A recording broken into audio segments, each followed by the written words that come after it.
রাত তখন ১টা। গ্রামের শেষ প্রান্তে পুরনো কাঁচা রাস্তা ধরে ফিরছিল নীলু। আজ একটু দেরি হয়ে গেছে কাজ থেকে। রাস্তা ফাঁকা, শুধু বাতাসে শ শ শব্দ। হঠাৎ পিছন থেকে টুং টুং টুং চুরির আওয়াজ। নীলু থেমে গেল।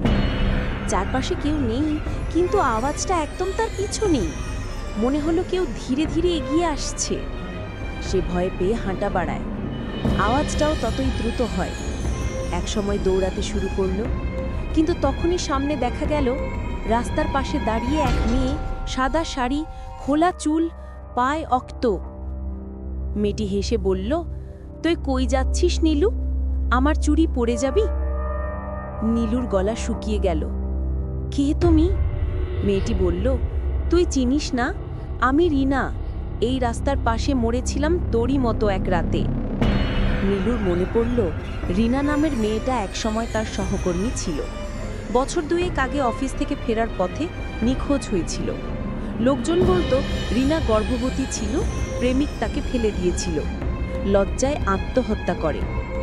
রিনা ধীরে ধীরে এগিয়ে এলো। তার চুল বাতাসে উঠছে না, মুখে ফাটল, ঠোঁট নীলচে।